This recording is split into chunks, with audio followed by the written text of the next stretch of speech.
cardboard box, sealing into itself all of its contents. And what did it contain? It contained massive amounts of evidence in several major trials that were about to begin or were at that moment ongoing. Trials of Securities and Exchange, trials regarding FBI investigations, trial involving Enron and the Enron crime against California and other places. So that sealing up of that building at free fall acceleration. Free fall is not a speed. Free fall is not a speed. Free fall is an acceleration. Use that word. Don't use dust. Use powder. It was powdered. But Building 7 was a classic controlled demolition. Building Tower 1 and Tower 2 were planned demolition. But don't use the word controlled, I suggest, because it was out of control. It was overdone. It was a real crime not done by professionals. Building 7 was a controlled demolition, clearly pre-planned, falling at free fall acceleration, faster and faster and faster during its first 100 feet. Just a classic, blowing out from underneath, somewhere out of camera, the supports sufficient to allow the building to accelerate. And that's what free fall is. It's free fall acceleration, which cannot be achieved unless there's nothing underneath the falling object. As a person is when they fall out of an airplane, by design, hopefully, with a parachute, they go faster and faster and faster until one of two things happens. Either their clothing forms enough resistance that they've reached terminal velocity, which in the case of if you don't have a parachute, that's what it is.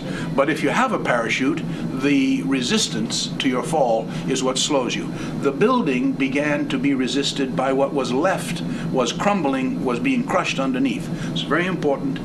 Building 7, a controlled demolition. Tower 1 and Tower 2, a planned destruction, planned demolition.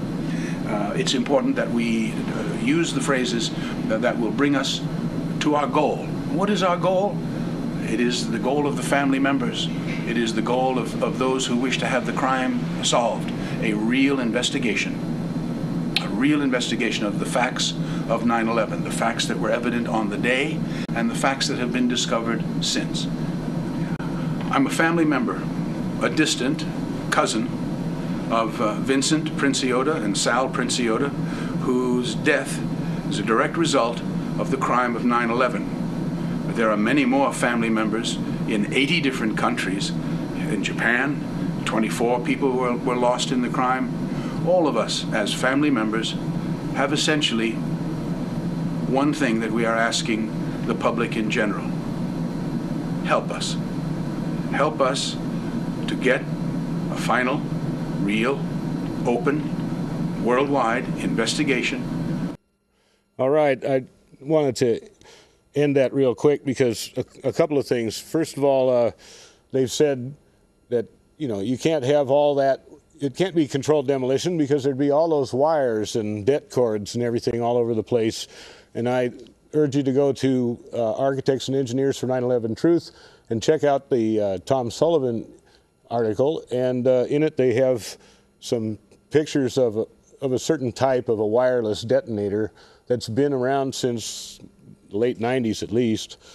And it's not represented as what was used, but what, you know, that type of thing could have been used.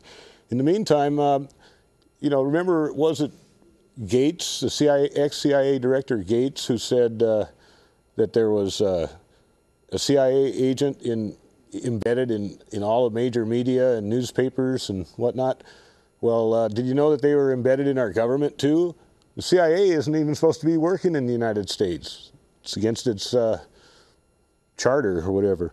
So what I've got here is a great one by Jesse Ventura, and he's going to talk about his little stint as a governor and how the CIA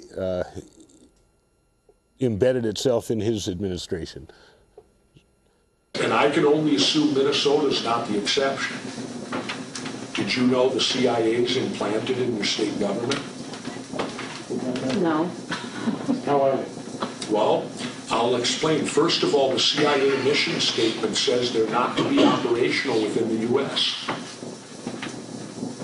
So they're violating their mission statement. Well, in Minnesota, only the governor and the chief of staff are aware of it. That there's an implanted CIA person in Minnesota government at a level to where he doesn't come and go with elections. It's a permanent position. Why? Why do they violate their own mission statement? And I can only assume Arizona. I don't know if you have one, but I don't believe Minnesota is the exception. Did you know who it was in Minnesota? Yes. And what was the position in The Minnesota? position was at a deputy level in one of the. You know, I won't go far enough to say. I won't say names because I'm not going to get Valerie Was it an Plain. agency type know, position? Well, it's an upper level management position. That's permanent. In fact, when this person retired, I was then introduced to the new one. They then recruited a new one and had that person implanted in Minnesota government. If you're also not aware, 1 month after I took office, I was requested to the basement of the Capitol where I was interrogated by 23 members of the Central Intelligence Agency, and I was the governor. I went, because being a former military, you kind of feel obligated. You don't know what it's really about. I walked into the room, and they put me in a chair at the end, and they were in a big half circle around me, and they interrogated me, questioned me. And having met me, you'll realize how I handled it. I walked in and I sat down. I said, well, first of all, I said, before you ask me any questions, I have a few for you. I said, what are you here for? I said, your mission statement says you're not to be operational in the United States of America. Why are you here questioning me? And why are you violating your mission statement? Well, I couldn't get an answer. Him, hawed, that's the way they are. I second said, I want to go around the room. I want you to tell me your name and what you do. And I'm the governor. Half of them wouldn't, half would. I don't know if they're telling the truth when they said to me. What did they question you about? What was the Well, purpose? okay, when it was over, I went home very puzzled that day. And when I got home, I thought, who can I call that could clear this up for me? And one name came to me, and his name is Richard Marcinko. Does anyone know who Richard Marcinko is? Dick Marcinko writes the Road Warrior books. He's a 32-year member of the Navy SEALs. He created SEAL Team 6, the anti-terrorist unit. He created Red Cell.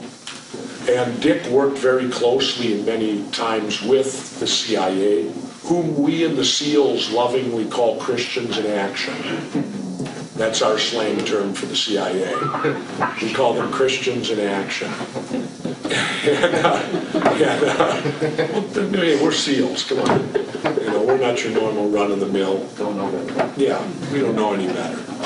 And so I called Dick, and I said, Dick, I just had a meeting with 23 members of the CIA in the bowels of the Capitol. I said, and I can't figure out why they wanted to talk to me. And I said, you're the guy who I probably would have calling because you would have the most intel to me. And Marcinko started laughing on the other end, and I said, he said, I've been out of it now a few years. He said, I can't directly tell you why, but he said, I have a pretty good idea why. I said, tell me, you're leap years ahead of me. He said, they didn't see you coming. And what's the CIA's job? Their job is to do intelligence reports to let the government know trends and things like that so that the high echelon government people can make, hopefully, good decisions based upon intelligence. And when I thought back to the questioning, it was all about how I got elected. He was right on. They wanted to know what I did. I don't know, maybe to stop it from ever happening again. Who knows? I don't know. But that may be it. I don't know. But that was what the essence of the questions were all about, how I got elected. Da-da-da-da, da-da-da-da, da-da-da. And like Dick said, they didn't see you coming. And he said, they want to know now, is there going to be 6 more independent governors on the horizon? What is going on here in the U.S.? Then I'll tell you the best story, which is in the book also. I'm ruining the book. Which is available for sale tonight. Yes. When I went to well Cuba, worth it. when I went to Cuba over my country's objections, the administration's objections, I was there for